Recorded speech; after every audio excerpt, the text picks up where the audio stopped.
Molly shows off her awesome cartwheel skills. Worf teaches Kiriyoshi warrior's hand-eye coordination. And Keiko O'Brien is mean to Chester the cat. Hello, everybody, and welcome to the seventh rule with Cirroc Lofton, who's never been mean to a cat ever. Oh, Chester is that cat's name. I thought it was the Cheshire cat. Oh, that's good. My name is Ryan T. Husk. Today we're doing a review of, you guessed it, Deep Space Nine, Season 6, Episode 24, Times Orphan, not to be mistaken with Times Arrow. Story by Joe Menosky, we've heard his name many times, and teleplay by, these guys just keep popping up, David Weddle and Bradley Thompson, directed by Alan Craker, and this was May 20th, 1998. Where were you? What's up, Cirroc? What's happening? How you doing? Good, thanks. So Chester the cat, was the cat, if you'll recall, that O'Brien brought back from Bigsby when he went to that gangster planet, or that planet that with the Orion Syndicate. We had Brian Volk-Weiss was our guest on that one, and Bigby, the guy that kind of, had O'Brien's back that he betrayed and was going to die, he said, "Take care of my cat, Chester." So this is the first time we're seeing that cat since then. And I did not realize how freaking cute that cat is. No wonder people were kind of putting him up against Spot and Grudge as the cutest cat. I'm like, yeah, you got a point. I have a friend, Nicole. She's also a big Star Trek fan. Nicole, she's a stand-in actress, does a lot of good acting. She has a cat named Wally that looks very similar to that cat. Cirroc's like, this is the most cat talk we've ever had. When is it going to end? But it reminded me of Wally, and they're very cute. They're very cute. I love their face.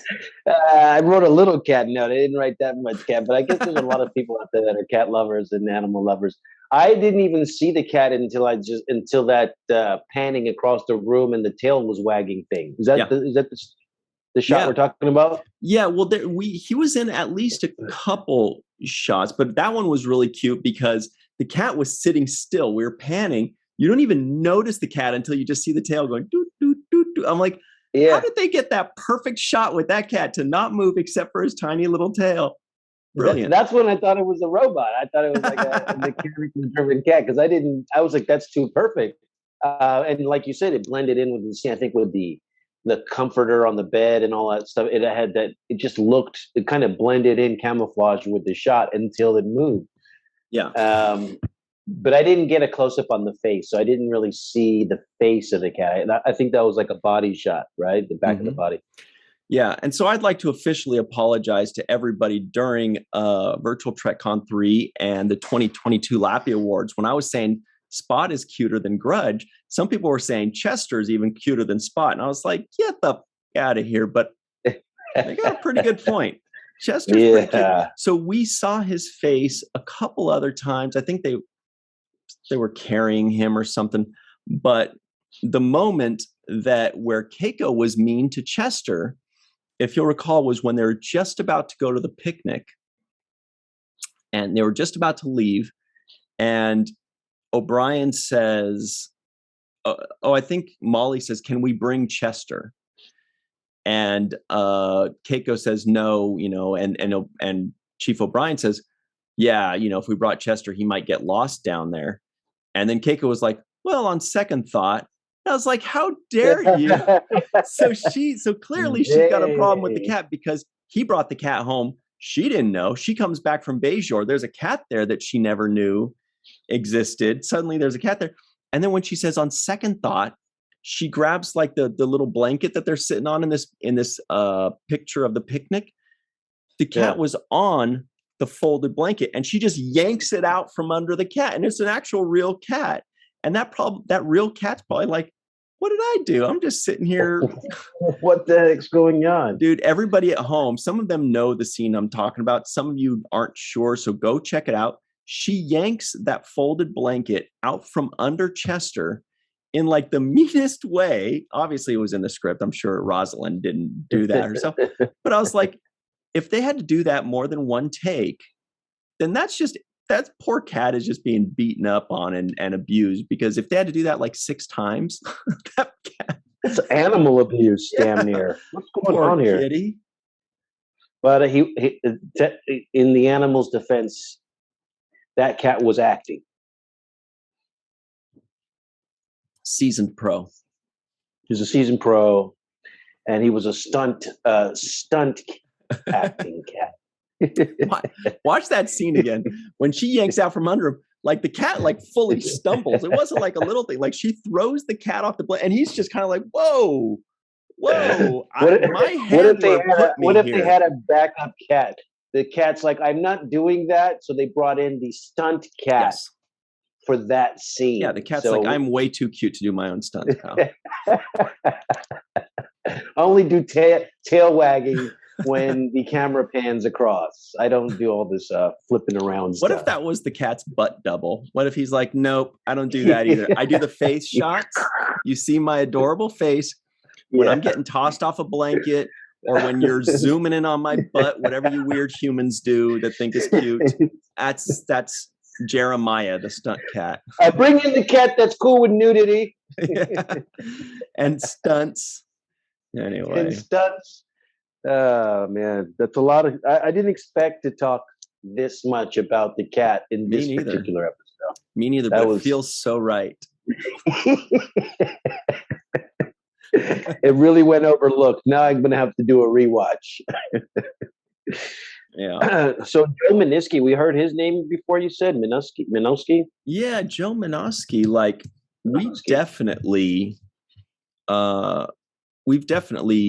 mentioned his name a bunch of times. Let me look him up very quickly, but we've certainly brought him up a few times. He did the story by.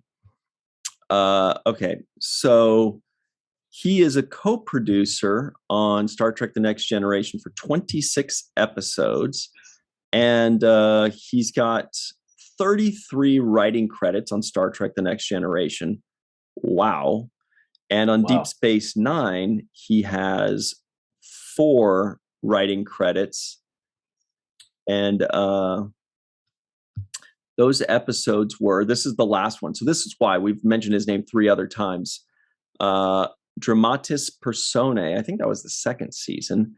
Rivals in like the 3rd season. Distant Voices in, I think, possibly the 4th season. And then Times Orphan. He's also got he's got 36 writing credits on Star Trek Voyager. And he actually has a writing credit on 1 episode of Discovery, 1 episode of The Orville, and a few episodes of For All Mankind. That's Ronald D. Moore's new series. And he is a co-executive producer on The Orville, co-executive producer on For All Mankind with Ronald D. Moore, of course. He's a co-executive producer on Star Trek Discovery. This guy gets around. What a pro! Yo, can we interview this? We have to bring this guy in. This is a mock interview. I did not realize that. I mean, I knew he was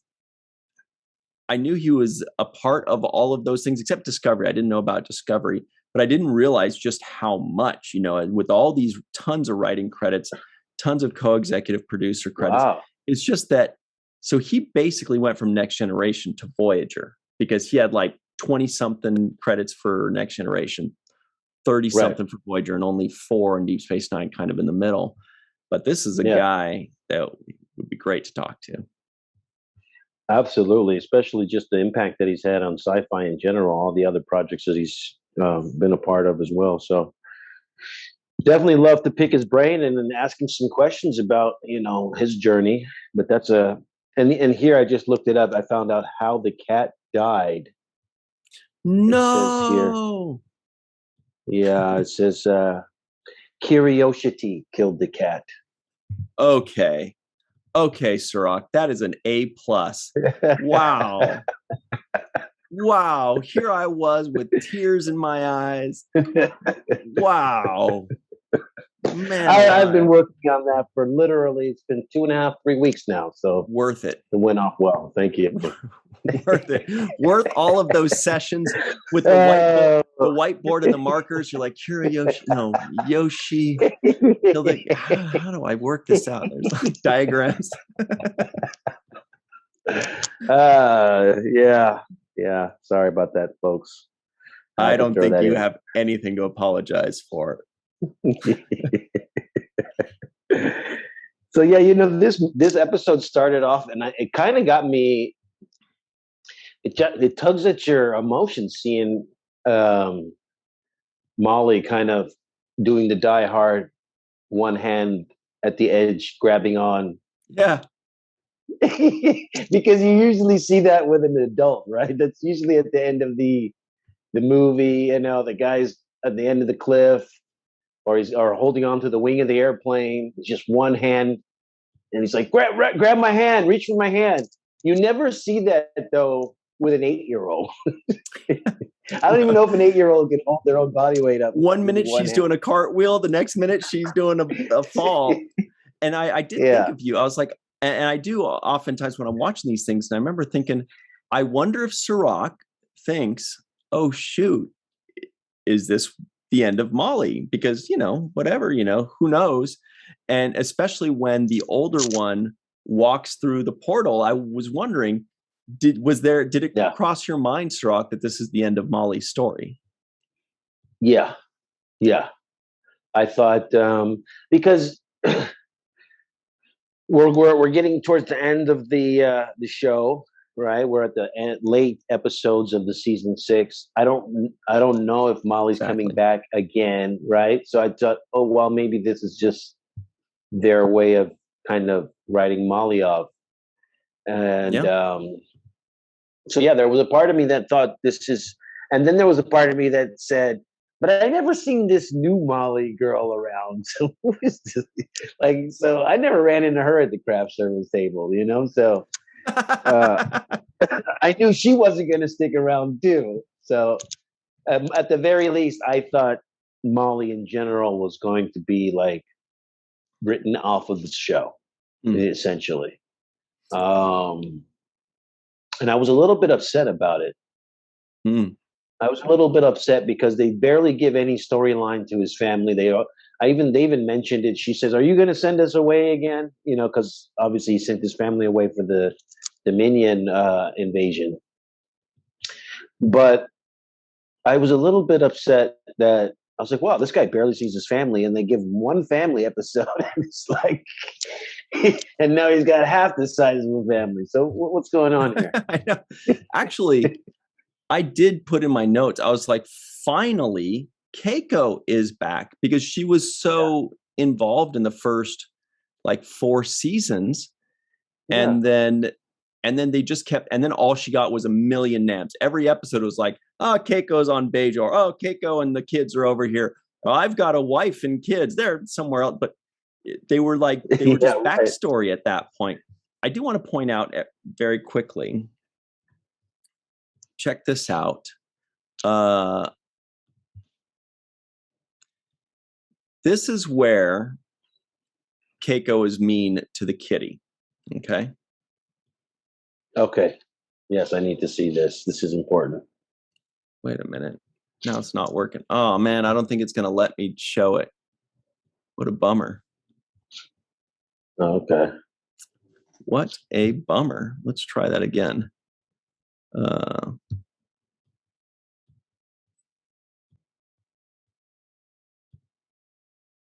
Yeah, no, wow, that's weird. It doesn't show it at all. Okay, fine. Well, just imagine that I did show it. Basically, the cat goes onto the blanket and she yanks off. Everybody, you can go check it out. It's about 1 minute and 20 seconds into the episode.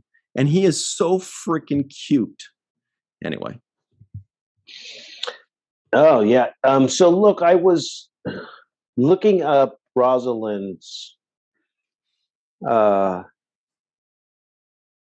of career, and she was doing a lot of films at around that time. I see. Yeah, and so I think scheduling. Yeah, she was in the Joy Luck Club in 1993. That would be when we started. But Hmm. there were other films that she was in. What Dreams May Come was in '98. So I Right would there. just expect that she was always kind of working a lot, and that was why they couldn't get her in too much. It's a good point. That's probably what it was, she couldn't put her career on hold for the prospect of being in 15 scenes over 4 episodes a year. You know what I'm saying? Right.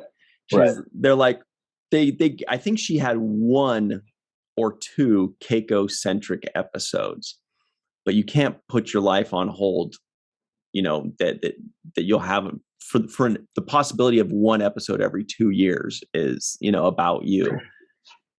Yeah, but they do a good job with the nams on her to Yep, keep her like in the storyline, right? He's exactly. always saying my wife this, my wife that. And so clearly he even acts like a married man. So there's no part of him that's like, hey, my wife's away, and then you see a different kind of O'Brien. He's pretty um, steady and level and committed to his family life. So I think that they did a good job of keeping her around and keeping her mentioned, so that even though she wasn't in a lot of episodes, it felt like she was always just around the corner or just about to come. Yeah, well, that's exactly it. Is they did a good job of like keeping her story going, even if she wasn't appearing. They kept the non-appearance mentions going. We always knew where she was. We always knew why she was not there. They were off Right. on the planet because of the Dominion, and it all makes sense. It all worked out, and they did it all, correctly, it seems. And they did a really good. There was a moment there in the beginning where she's in bed with O'Brien, and he says something about the kid growing up, and then she kind of rubs his stomach and says, "Looks like you've been doing some growing too, right?" And then Rude. I thought it was like a good husband and wife kind of dialogue. To me, that felt like a couple having that kind of, I'm gonna, because that's your wife comes in town or You and you says, try hey, saying that to your wife, and we'll see if it's a cute. no, you can't. It's not a two-way street. That's a Oh, it's one-way. a. But but the street is, what have you been eating? You're not eating healthy. It's like, Good point. Mhm. just that's a kind of a normal conversation. If like you come home and you open the fridge, you see McDonald's bags and Coca-Cola cans, you're like, There's what the hell have you been concern. eating? Hmm. There's concern in a relationship about that. And then it's like, I'm going to take care of you. We're going to eat some home cooked food. I know what you like. And it goes back to the kind of normalcy that you expect. So to me, that was a good capture of the kind of dialogue that happens in a relationship in bed, kind of pillow talk type stuff. Makes sense. Yeah, I mean, she did it playfully, and it was kind of rude, but at the same time, you're sure that it comes from concern. Where she's like, "This I've been gone for 6 months. He's been eating fast food every day for 6 months, guaranteed." She looks in the Yeah. pantry. She's like, "Every can of beans and bag of rice that was here 6 months ago is still here unopened. You've been going to Taco Bell every day." Exactly. And so that's what I'm talking about. It's that kind of a conversation. Um, and I thought it was realistic in a lot of Mhm. ways. Also thought it was realistic with who was that baby? That was really my question.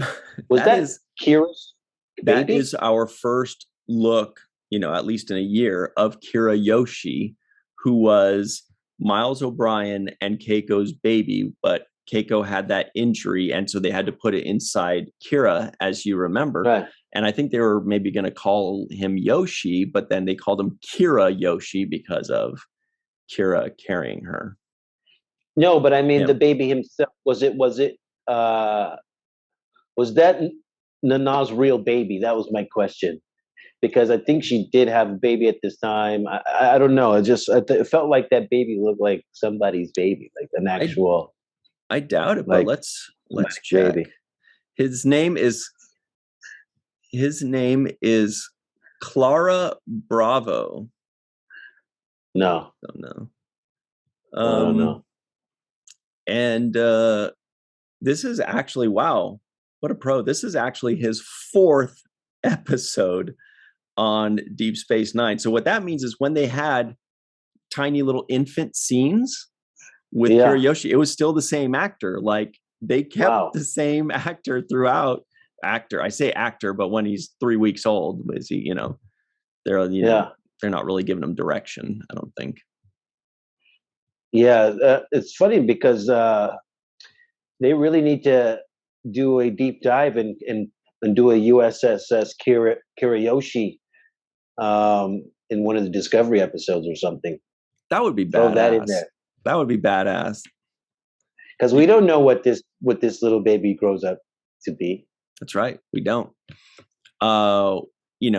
We've often, the fans have often thought, how cool would it be to have like a Deep Space Nine, the next generation, where there's Jake, there's Nog, there's Molly, there's Kiriyoshi. There was another one. Oh yeah. Then if you go into, then you can also have, what's her name? Naomi Wildman from Star Trek Voyager, and a couple others. Then, you've got this whole other generation where we don't really know what ended up happening to them, but everybody wants to know. Yeah, you can also have Worf's Alexander. Son. Yeah. The future of that too. Where did that go? Who, by the way, as far as I know, got the only NAM of the day, Alexander. Yeah, I did see the NAM for that. Mm-hmm. But yeah, no, there were elements of this episode that kind of reminded me a little bit of The Visitor. It kind of touched some emotional buttons. Oh, that's interesting. I hadn't thought of that. We're going to jump to our break right now, but yeah, let's talk about. I hadn't thought of that. We'll be right back on the other side with the 7th rule. Hey, everybody, welcome back to the 7th rule with Cirroc, Lofton, the one and only. Hello, hello. My name is Ryan T. Husk, the one, the many, and we are doing a review of Deep Space Nine Season 6, Episode 24, times Orphan. Very quickly, here are the trivioids. I strongly considered just bagging on Keiko O'Brien for the top 3 trivioids, because I had 3 trivioids that were kind of painting Keiko in a negative light, and I was like, that'd be funny if I put them all at the top. But then I was like, nah. This is a welcome back part. This is a welcome back party for Keiko, not a roasting. But this is an animal abuse issue, so it trumps Keiko's personal feelings. Here they come, fast and furious. Keiko doesn't bring sausages on their picnic. If you'll recall, just right when they're leaving, the last thing O'Brien, he looks and he goes, "No sausages?" Yeah. Funny. Just made me laugh. Keiko doesn't bring sausages on their picnic. Keiko makes fun of Chief O'Brien for gaining weight, and Keiko is mean to a cat. But also, Molly wants to be an exobologist, is how she pronounced it. Molly does some pretty badass cartwheels. Molly is a time traveler. Molly bites her dad. Dax has raised 9 kids. Molly is eating with a spoon. I barely remember that.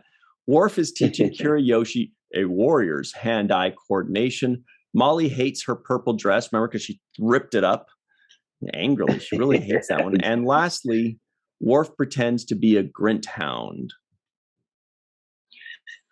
Yeah, a lot of stuff in there. So the Visitor. And, there were, that was what it was kind of like The Visitor. I mean, not exactly like, obviously it's not like The Visitor, but there were emotional buttons and moments where I was kind of feeling the parent-child moments of loss and suffering, right? There's a connection there that a parent and child instantly invokes in you when you see something happening, right? So in the beginning, when Molly's hanging with one hand and he's trying to grab her hand, instantly as a parent, you're like, yeah, you trigger something. So you're like, oh my God. Right. And there was another very strong parallel between the two. The difference is that we saw it from the parents' point of view, but from their point of view, 1 second Molly's 8 The next second, she's 18. That is exactly what Captain Sisko experienced when he saw Jake 1 second at one age. The next second, Jake is 10, 20 years older. But we just saw it from a different point of view. No, I mean, that's a very strong parallel. You're right. I never thought of that. And this also made me question certain actions and what actions I would take. Yeah. And so I didn't agree with all the actions that were taken. And I thought to myself, what would I do differently in the moment? I guess in the moment, my first instinct, number one, would be to jump in after Molly, right? Wow. So I would end up in that, whatever that place is on the other side. I don't think I could just say, all right, well, I mean, that's like, you don't know if that's like a form of a water, right? That there could be drowning in or something. Like, you don't know that that's a time hole, whatever. Yeah. But at the same time, you don't know if that thing is just instant death. So if you jump in, which I would be willing to take. I would be willing to take that risk. I would be willing to do that for Chester the cat, but I don't know. No, as a parent, that's what I would do. Absolutely. I would just jump in. Yeah.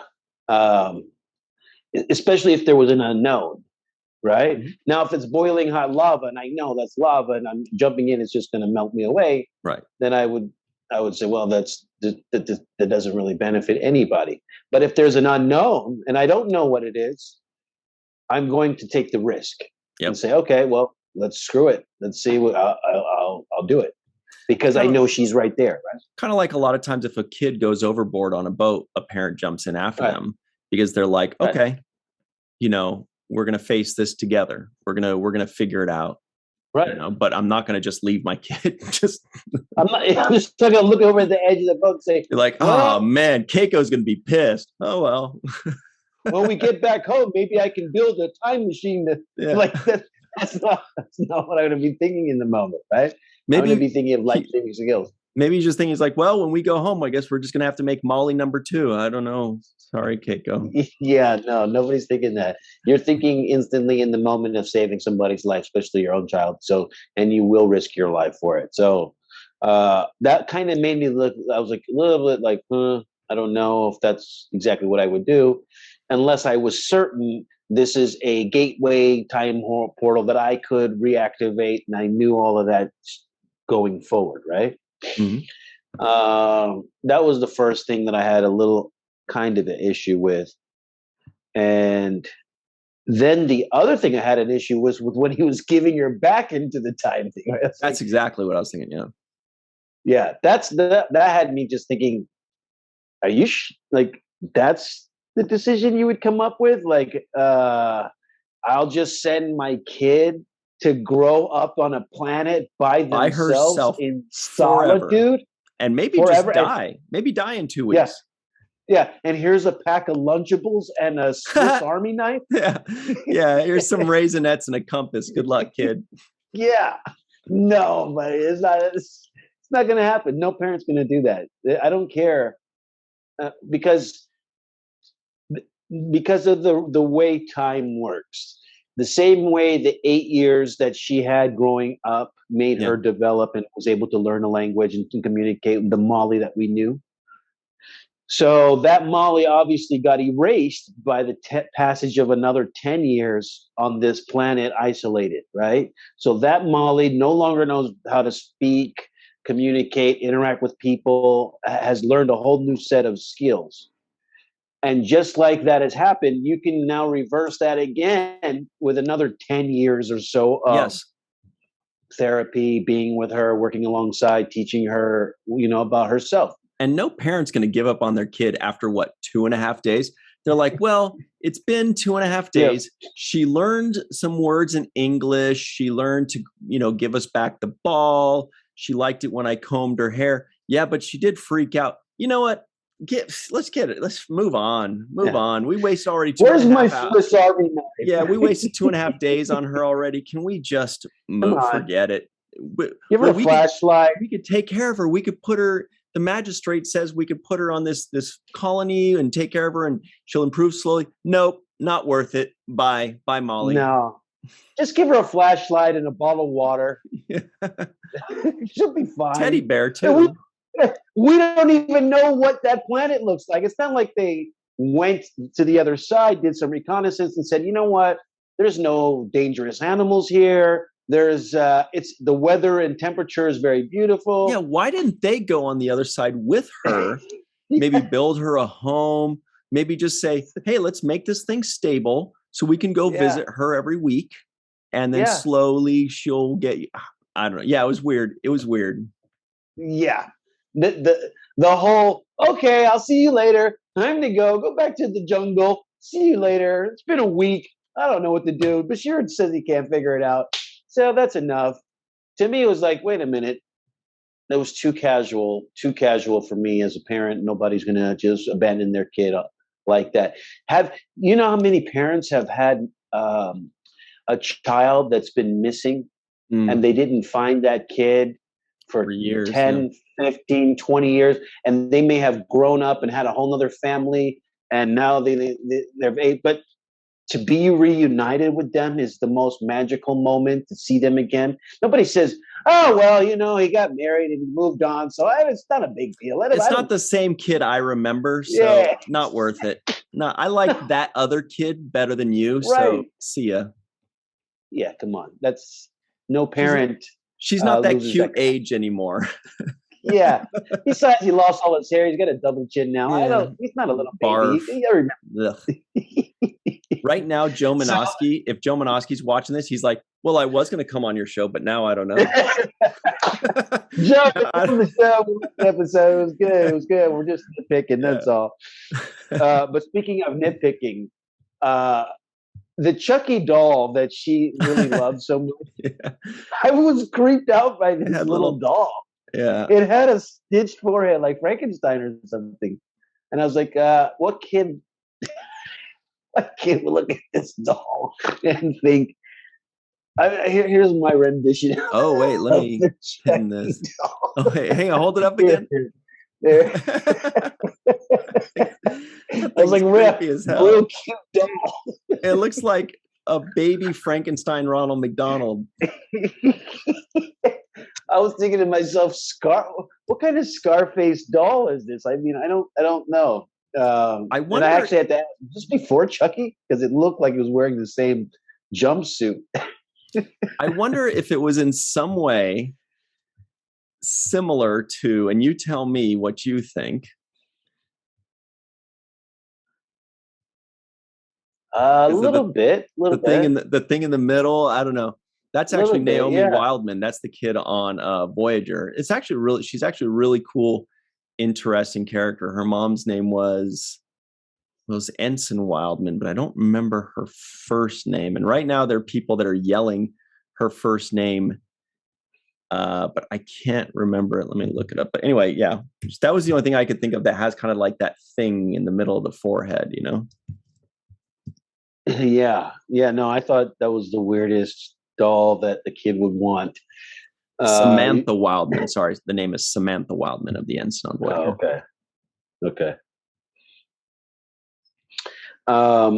One of my favorite moments, though, and this is a nod to David Weddle, Bradley Thompson, and Joe Manoski. The scene with Odo was classic. It was actually my favorite moment of this. It was episode. So Star Trek, right?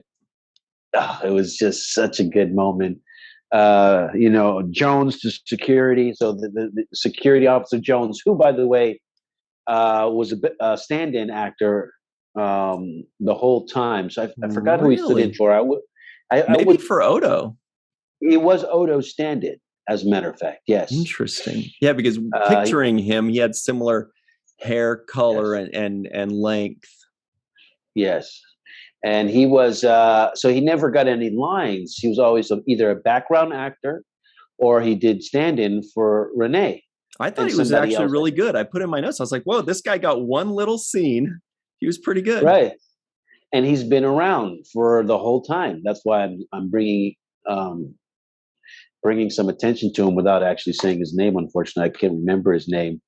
Randy. And Yeah, Randy I don't know. James. Actually, it says Randy James here. Good knowledge. Okay. Wow. Oh, okay. Yeah. So it was Randy. And yeah, he was there for many years alongside us. He knew all of us, and I was happy for him that he got to actually have some speaking lines. Wow. He's got, what is it, 56 episodes on Deep Space Nine right under our noses, and we had no idea. And you're like, that's my guy. That's Randy. Yeah. Wow. Yep. Good knowledge. Yep. And he finally got some words, so I was happy that he was in on it. But Odo's scene where he says, "I'm disappointed in you, O'Brien," and I was just like, "Oh God, this is such a great moment right here." And I'm thinking, what is he going to say? Are you looking up Randy? Yeah, dude. Like, here's something also very interesting about him. Apparently, O'Brien, Worf, Keiko, and Molly were not the only ones that transferred from the Enterprise over to Deep Space Nine, because Randy James also has 33 episodes on The Next Generation, also as Jones, just like he is credited as Jones in the 56 episodes of Deep Space Nine. And he goes from 88 to 92 as Jones on the Enterprise. And then starting on 93, he's on Deep Space Nine for the next 5 seasons.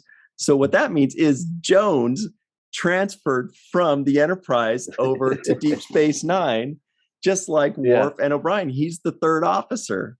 Wow, this is he should go to conventions. That'd be cool.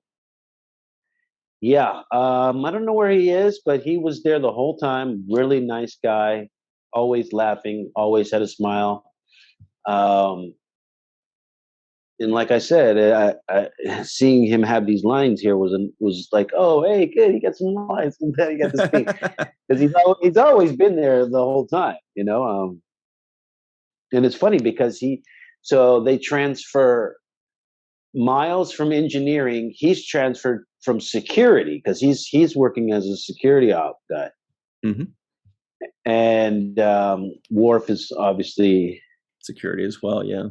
Security as well. So yeah, that's the lowdown on that. But look, he said if anyone could break a prisoner out of a holding cell and get them off the station, I would have thought it'd be you.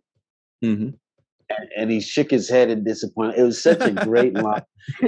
Why did you let me catch you? Yeah, I thought you were better than that. Yeah. You know, the moment that I thought was very Star Trek and made me so happy was Worf's adorable arc, where he's trying to first he starts off being super happy and cheerful that there's a baby there. Like suddenly he's like smiling. He's like, oh, he's almost like goo goo gaga. He's like super excited there was a baby there. Then he wants to take care of the baby. Then we find out it's because he's trying to show to Dax that he can take care of a baby, which is also cute. Then there's the moment where he's just like kind of sad and ashamed that the baby hit his head and he doesn't want to say. And she's like, what's wrong? What happened? He's like, well, I don't want to talk about it, you know?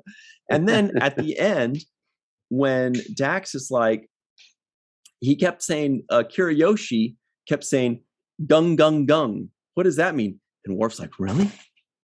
He said that? He really, you're not fucking with me, right? He really said that. She's like, yeah, gung, gung, gung. What does that mean? He's like, that is between Kiriyoshi and me, or something, right? It's like it's our special thing, and I know every Star Trek fan went nuts for that because that's our adorable little Worfer. Yeah, I liked it. It just kind of was confusing to me. And I'll say this, the reason it was confusing to me is because he seemed to be a good dad in those moments and also had a natural kind of instinct around kids that he liked the presence of them. And my idea of him before this was that he was repulsed by kids and didn't like children. So this actually countered what I believe to be his narrative, because my first thing was, my first thing when he started going in on the kid and saying, I'll take care of the kid, was thinking, wow, this guy wants to raise somebody else's kids, but didn't even raise his own. That's what I was really thinking. Yeah, he also wasn't a very good dad to Alexander. He's Yeah, definitely, as yeah, Cirroc likes to put it, he's one of the bad dads. bad Was it? dad. There So was one episode that you're like, this episode should be called Bad Dads. yeah, so it was a little bit of a shock to me that he was showing these signs of good dad when clearly he hasn't been one. And then they made it the issue about him feeling guilty about being a bad dad, which I thought then made it more believable for me. But I think he could have been introduced in a little bit different way. I think he could have been really like, what is this baby doing here? More aggressively angered about it as opposed to soft about it. And then seeing that offended Dax would have made him change his tune as opposed to coming in initially with the softness and you know what I mean? That And would have being a given delicate. more of an arc, right? Where we see Right. what his motivation is. But when it comes to a B plot, they have very little time to put those together. Right. But yeah, I agree that would show more. That would show Right. more, and we would understand. I mean, basically a B plot can have one or two, one twist at the beginning, one twist at the end, but they don't. I mean, something like that could have almost been its own A plot. An own episode. Yeah. Mm-hmm. That the episode where Worf and Dax are squabbling about kids and Worf's trying to prove it to her, and there's all these shenanigans that happen, and they have a couple little squabbles. Yeah, they could have done a lot more with that. Yes. The other thing that I thought of in that conversation was something I never actually thought of before.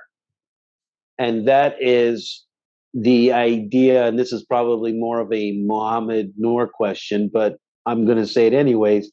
The idea of interspecies reproduction. Mm-hmm. Can a Klingon and a Trill reproduce? How does that work? That kind of just triggered in my brain about interspecies kind of reproduction. Well, I'm going to channel my inner Mohamed Noor and say, well, you see, when a Klingon and a Trill love each other very much. No, you're right. They have tackled issues like that before where they say, for example, Tom and Baylana, I believe, were the first human and Klingon to... No, that can't be it, because Alexander's mother, Worf's baby mama, is half human, half Klingon. Right. But yeah, they do tackle these kinds of things sometimes where they say, this race and this race has never done this before. They've never procreated together. And so sometimes it works out. Sometimes they need to do some kind of genetic, engineering or some work. Spock, as we know, is half and half.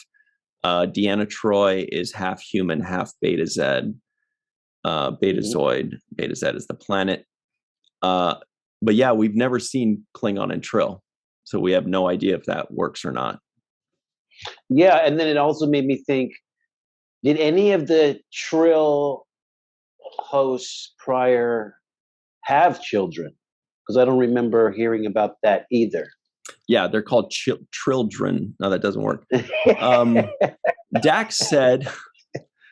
Dax said that she had 9 kids, and Worf's like, yes, you have told me many times. 4 boys and 5 girls. Something like that.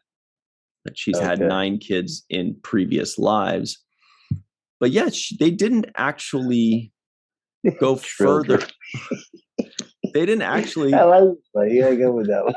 They didn't go any further and actually tell us if they're going to try having kids. They just kind of open that door, that discussion about children, but children, but they never stepped through that door and told us what's going to happen. Yeah.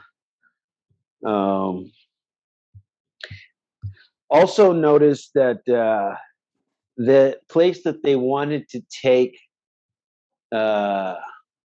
Molly to, the 18-year-old Molly, was to a place called Davos Prime in Switzerland. Well, Davos being Switzerland, but they called it Davos Prime. And I thought that was another interesting little... Interesting. I think it was... Dalvos, Dalvos.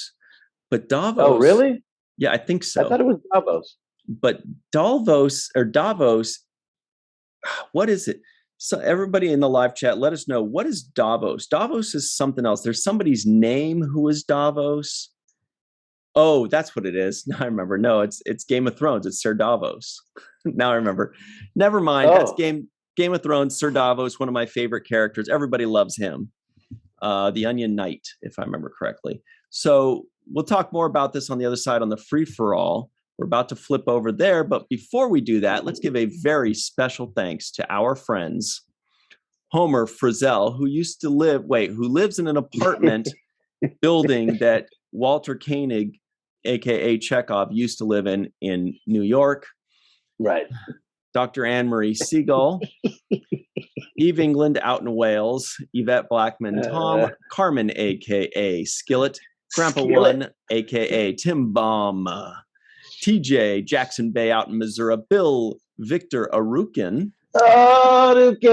Titus Mohler, Darlena Marie, John Mann, Dr. Mohamed Noor, Anna Post, Rex A. Wood, Anil O. Palat, Tierney C. Dieckmann, Dr. Frank Sobozhensky, Patrick David Lindsley, Joe, you got it, Joe Balsarati, and of course, Dr. Susan B. Gruner. Everybody stick around for the free-for-all. It's coming right now. We'll be right back on the 7th Rule. Hello, everybody. Welcome back to a very special edition of the 7th Rule with Cirroc Lofton. Hello. We also have Malissa Longo over here, of course, with the coolest background ever. Hi. And Dr. Susan B. Gruner out in space somewhere. That's all. And we have Anna Post and Tierney C. Dieckmann calling in from, Chicago. No big deal. Having some fun and, spreading the joy. We are talking about Time's Orphan, everybody. So let's get back into that. Starting with Malissa Longo and why you chose that background. Because it's so cute. I wonder if Hannah actually drew it or somebody else. No drew way. It. We talked to her about that. Yeah, right, Cirroc. They just have like the art department do the drawing, and that's it, right? Those circles are too perfect for an 8-year-old. I don't know. It depends on the 8-year-olds because there's some pretty talented 8-year-olds out there. That's true. I don't know. I would buy it. Oh. It kind of looks like those, there was like a wireless commercial that had these fluffy, circular, remember that? Like an orange one. Yeah. Orange. It's not Cricket, is it? No, it is Cricket. Was it Cricket? Yeah. It is Cricket. They're little fuzzy things. There's still like a whole family of them now. They're gonna get it. They'll get a spin-off show. Oh no! Yeah, that was they already have original concept art for the Cricket wireless guys. I'm pretty sure they're the things that started a bye thing that now everyone says, and it's awful, but it's somehow weirdly catchy. I think so. Yeah, I think Ryan's looking at it right now. He's trying to. I'm trying to find it, but I can't. Yeah, I'm pretty sure it's Cricket, unless they got bought out by somebody and it's a different name now. But yeah, they still exist, like in normal. At least they do where I am in Virginia. I don't know if they're everywhere. Oh yeah, here they are. Oh, so he's not orange; he's like yellow. It looks like. Wait a minute, are we giving free advertising right now? Yeah, there it is. I have never seen that. Consider yourself fortunate. So Malissa, what do you think about this episode besides that awesome drawing? Can I be real? Please. Nope. Dr. Susan B. Gruner. Go ahead. No, Go ahead, please. Sue. No, you want me to start? Really? Go ahead. Yeah, go ahead, Malissa. Be real. Be real. I had difficulty connecting with this episode. Except for Worf Worf's challenge to take care of Yoshi was amazing. I love that. And he's like, I won the heart of the magnificent Jadzia Dax, and I faced Dominion soldiers in battle. And when he started saying that, it kind of reminded me of Blade Runner, the last moment when the Rutger Hauer character was about to die. And he was like, I've seen things you people wouldn't believe. So that's kind of what that felt like. But he's like, I am determined to win this child over, which was really cute. And when Hoshi hurt himself and Worf was so sad that Hoshi got hurt under his watch, he's like, he doesn't want to see me anymore. I love the B story in this. How'd you feel about the A story? The A story. Or you could talk more about the B story. I will say that Rosalind Chow did an amazing job. There's some moments where she got me choked up when she's talking about her baby not being, Molly being off. But I have some questions about the believability of the whole thing. Just, I don't, and I did read up where they consulted psychologists and social worker experts and what have you, and saying, well, yeah, if she was by herself from 8 to 18, she would have, her vocabulary would have de-evolved. But I still question that it would devolve that much. If she's able to say Rumpelstiltskin at the age of 4, she would be able to remember, mommy and daddy and home, like simple words. But and I only question it because human beings are need companionship and are social creatures by nature. And if you've been around children at all, you know that talking doesn't come from just talking to people. They talk to themselves. They talk to inanimate Who objects. doesn't? Exactly. But I don't think that she would just stop talking because there was no one around to talk to her. To continue that conversation, she would find rocks to talk to and find, trees to talk to. I don't know. I talk to Mochi all the time, and it's because she understands. Oh, sure. but it got me thinking. Didn't she learn any songs when she was growing up? So if anything, you would resort to singing to yourselves, like something that would bring you comfort and that would maintain the vocabulary. Maybe it would have regressed, but I don't think so much so that she wouldn't recognize words anymore, if that makes sense. But maybe I'm wrong. I could be wrong. I think Sue has a bone to pick with that. I think she disagrees with you. That's my personal guess. But before we get into that, we totally forgot Jake Sisko guesses the IMDb score. He goes, oof. This was, I'm going to go with a solid 7. Solid 7-1. 7-1. 7-1. I think that's Shaq, right? 7-1. Anybody have a guess? Or JaVale McGee might have been too. Anybody have any guesses that don't know what the score is? 8. I don't know why. A what? 6-8. I don't know why. I'm just guessing. Anybody else? It's lower than I would have expected. A 6.2.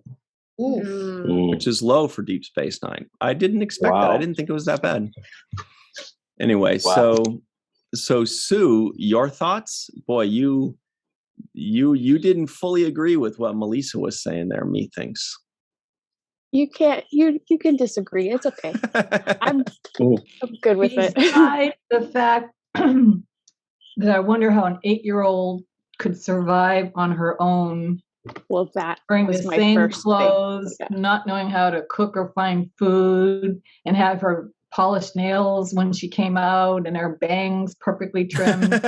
Besides that, I had absolutely no problem with this. Oh, cool. There are good and bad parts of it. I read the reviews, and the people that reviewed it hated it, said it was like the second worst from the last one, the Ferengi one, and I don't agree with that. I enjoy every episode, no matter how bad it is. Have they seen And Melora? I think there are some good things in this episode. Look, again, it's science fiction, and I'm not going to question, all of that stuff. I didn't think about it. But one thing that I can't get over is that they would be willing to let their kid go back to a place where there's no other people. Yeah. And they didn't know what's going to happen to her. I just find that hard to believe. And in good science fiction, you'll believe just about anything, like we all do. But I couldn't believe. I've never had children myself, but I just cannot imagine a parent saying, yeah, I'm going to let this person go back into the time where there's literally nobody else on the planet or whatever it is. Yeah. I gave it a 7. I gave it a 7. Wow. Sue gave it a 7? Well, Tierney C. Dieckmann. Except for the pajamas. I'm going to point out those pajamas. I give them a 10. Oh, DePaul's old out. That's all right. Bugs. That's awesome. Tierney's here. She's got a cool hat on, everybody. Those of you listening in, you're missing out. Sorry. What do you think about this episode? Had you seen it recently? I have not seen it recently. This is the first episode from any that we've done that I have not seen recently. For good reason. It's been a busy weekend. Do you remember it at all well? Do you remember liking it or not liking it? Not as well as I would have liked, just because typically I skip this one on a watch through. I would call this a non-episode. Something that Anna had mentioned. I'm sorry if I take this away from your talking points when we were talking about it earlier. It is one that sort of just resolves itself and or negates itself. And it also has no purpose to begin with. It's not a message episode. All the O'Briens must suffer because why? And this time we have to bring Molly into it too, because why? I agree very much with Melissa that, which I don't think she devolved that quite that much, partially because I think she'd be dead from sepsis at that point, from an infection. She's going to cut herself all the damn time. You don't see antibiotics there. I don't even see her making it that long without any other beings around. If she does, okay, but she's going to be in rough shape. She's not going to be good. She's going to be stark naked or wrapped in something really primitive. Weeds. It's not going to be good. She's going to be damaged as hell. I don't like this episode. I really don't. And it's not I hate it or anything like that. I don't have anything necessarily heavily against it. I just don't see the point of why it needed to be in DS9. I don't know, like with Prophet and Lace is something Tim had mentioned. If this was an earlier season episode where they're still trying to get their feet under them, test the waters, okay, it would make a little more sense, but it doesn't fit in the season. It doesn't fit in the narrative of what's happening.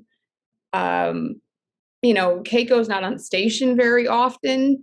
Do we have to keep making everything worse for them? It's always terrible. And I love Keiko. I really do. She is my Star Trek girl crush. She's great. She's fun. I named my dog after her. I love Keiko. She's feisty. What a compliment. Hot. She's awesome. I mean that as a compliment. I love my Keiko. But she just they just get shout out all the time. And it's just not fair to anybody. They don't learn anything from this episode. And yes, as Sue said, they just send her back. I mean, with therapy, with time, those skills would come back. Mm-hmm. It's one of those things you go back. I'm staying in my childhood home right now here in Illinois, and I'm going through old things to find old Star Trek stuff. And I have, I'm bringing some goodies back, but I'm finding my old toys, things that I thought I made up in my head, from when I was really, really little, and all those memories start coming back, including things like songs and things I did as a child. And it doesn't take much. Those pathways are still there. You just need to open floodgates. They could do this with therapy. Send her back. It's just a reason to resolve the episode and bring back little Molly. Mm-hmm. Why have this episode? And why does Keiko want to kill Chester? Chester's adorable. He's beautiful. He's this beautiful cat. She doesn't mean to Chester. She's mean to Chester. And I was very sad about that. Man says a botanist, but come on, he's a kitty. I don't get it, but anyway, so yeah, it's a non-episode to me. It is so. It is a bottle episode, and it's episode 24 out of 26 in this season. So it's definitely one of those episodes where they're maybe they're running low on ideas, or they're revisiting old ideas. They're like, we're almost there. We just got to get a couple more, and then we got summer break. And they're setting us up too. They set us up in this episode. Yes, they do set us up with the B story. Nope. Yeah. Ooh, more there. On a post, do you hate this episode as well, or do you love it like Cirroc did? I don't hate it as much as others. It confuses me a little. It's not there are other episodes and other it's probably better than the first season of TNG. It's not high praise. Rating levels, whatever.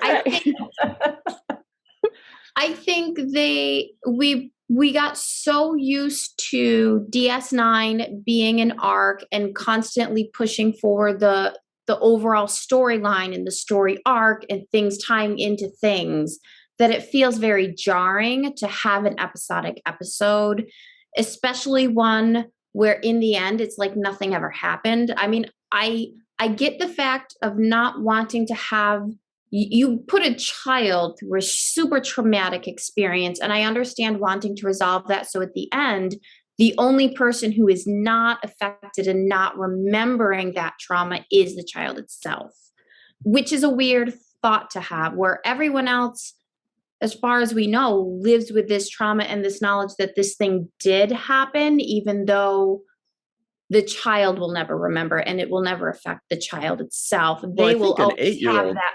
I think an 8-year-old's going to remember, right?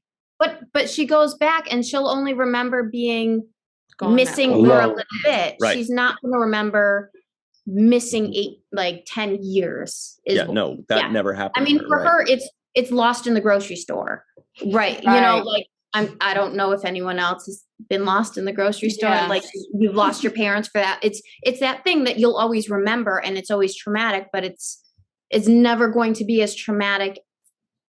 I mean, for her as it is for them realizing they had lost their child for 10 years and possibly forever type thing. And it was only like this one fluke where this gate reset itself. And I also wondered if the gate it reminded me of the Guardian Indoors, the Guardian of Forever. Okay. But only like with Bejor, where it cycles through time, and they thought they had set it to the certain time, and she comes back, but it was 10 years. She's already aged 10 years because the gate's gone through 10 years, but kind of like the Guardian of Forever cycles through the time periods, it resets. So when she came back, it was the same time that she left, type thing.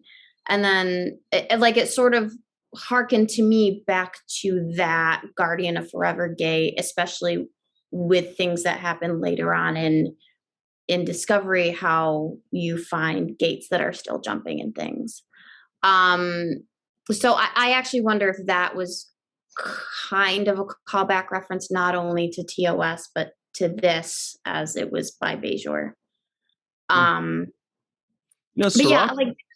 Cirroc made a connection that it was similar to The Visitor, where there's a parent seeing their child disappear to them and then come back years later, much older. Yeah. Mm-hmm.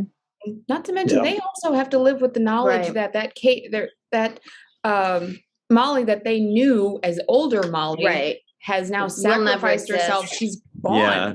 The older Molly's not nearly as fun as the original Molly. I do also love, though, in the B story, the fact that that the rest of the DS9 family was so supportive and was willing to take on anything that they needed to take on to make sure that the O'Briens could take care of themselves and Molly in the way that they needed to. And there was no struggle that we all have to face with taking family leave and seeing if you have enough time and rearranging all this stuff. They were all just like, we have got this.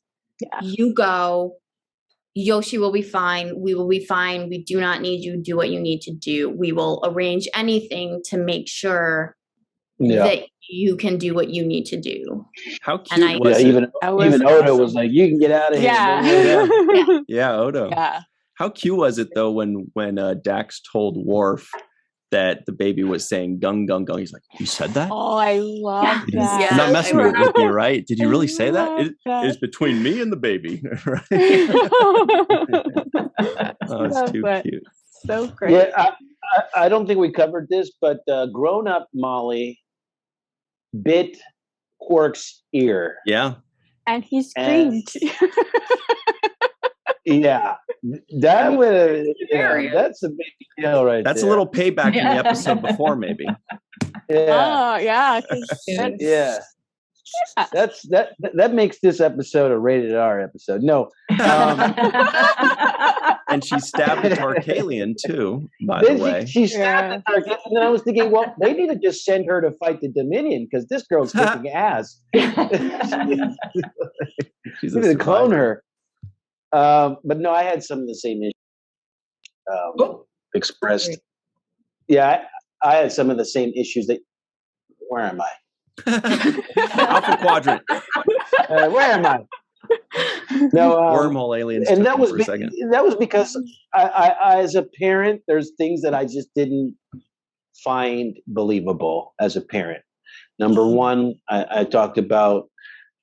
If you see your kid falling into a pool of whatever, you're going to jump after. You're not going to just like, oh well, I don't know what that substance is, but maybe they're safe on the other side of it, or I don't know.